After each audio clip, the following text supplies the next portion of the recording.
Amber Lyon used to work for CNN as a correspondent and journalist, and apparently she started experiencing some really serious symptoms of depression and post-traumatic stress disorder because of her work. So she says, quote, "For me, I was out in the field for 10 years covering violence, fighting slavery, covering violence, fighting, slavery, drug abuse, the underbelly of society. I saw the worst of the worst in my career, and I was kind of absorbing the pain of others. I started to have problems sleeping, problems with short-term memory. It got so bad that I couldn't write, and I'm a writer. So that's when I knew something was wrong."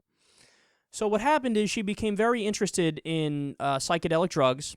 She first heard about them from Joe Rogan. She was on his show recently, and he discusses them quite a bit also, and they had a conversation about them. So she said, fuck it, let me try.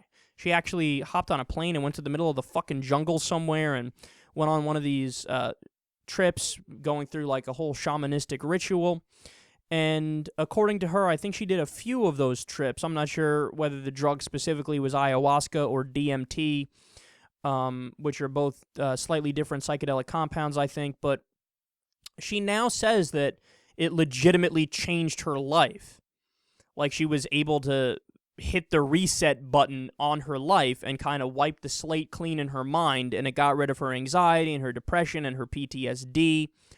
So what she decided to do now is she married her two worlds together. So she started a website called reset.me, reset.me.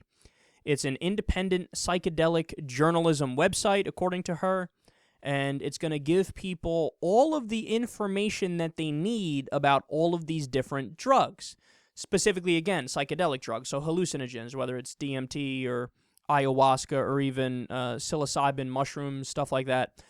And this is really interesting, man. This really piqued my interest for a few reasons. I mean, you guys know I always talk about drugs on the show here, and I'm one of those people who I'm a fan of drugs that are more pharmaceutical grade. I know a lot of people like to go after those drugs, but that's really because some people abuse them. They think, oh, they're all bad. Anything that like a scientist cuts and pastes in a lab is bad. No, wrong. I'd rather have scientists involved in the making of the drugs because you know they're pharmaceutical grade. You know it's the real shit. And you just need to make sure, of course, that you don't use too much and you're not an idiot with them. And, you know, you don't get addicted.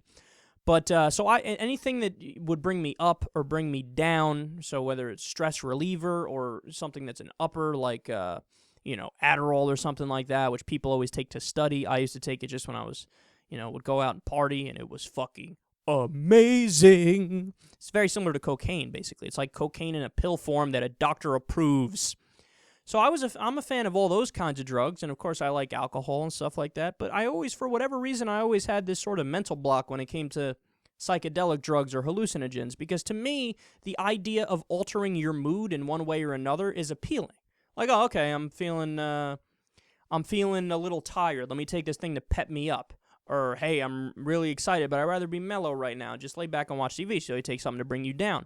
But the idea of, like, let me take something and fucking party with Scooby-Doo and Pamela Anderson in my room, even if they're not there, that's strange to me, right? But from reading what a lot of people say about these psychedelic drugs and hallucinogenics and learning more about them, that's really not necessarily the case, that it just makes you see shit that's not there. It supposedly opens up new pathways of thinking, and you start viewing things in a totally different way, and it really does, in many cases, hit the reset button. Again, her website's called reset.me, so it's appropriate.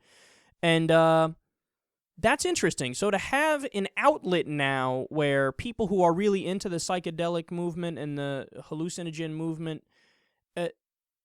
that's good. Like, I see that as a very, very overwhelming good thing, because there's so much information out there now about the uppers and the downers and the pharmaceutical drugs and even marijuana and some other stuff, but doesn't seem like there's as much information, and it's not as socially acceptable to talk about the psychedelics.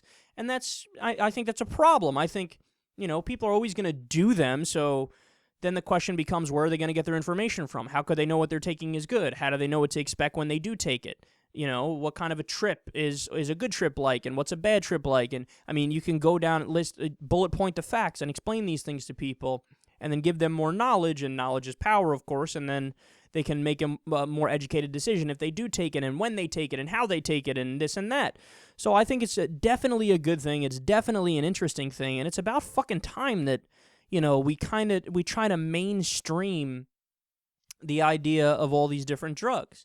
Because look, am I saying that all drugs are good? No. Are there some drugs that are really bad? Yes, and especially the ones that are cut with, ridiculous shit like gasoline, diesel fuel, nail polish remover. I mean, you name it. And usually there's like crystal meth we're talking about, or crocodile, which is like the poor man's cocaine or the poor man's heroin, right? But those drugs exist because drugs are illegal. If you actually had legal cocaine and legal opiates, then those wouldn't exist in the first place, because you wouldn't need to have the cheap alternative. You can go to the store and buy it in a regulated place, and it would be illegal to cut it with diesel fuel, et cetera, right? But it's good to have more information about all these different drugs, whether they're stronger ones or weaker ones or middle of the road ones or ones that are used a lot or not used a lot, because information is always better. And you go, girl. That's all I have to say to Amber Lyon, because this seems like a very revolutionary idea, and one that the internet can really get behind and really make it successful.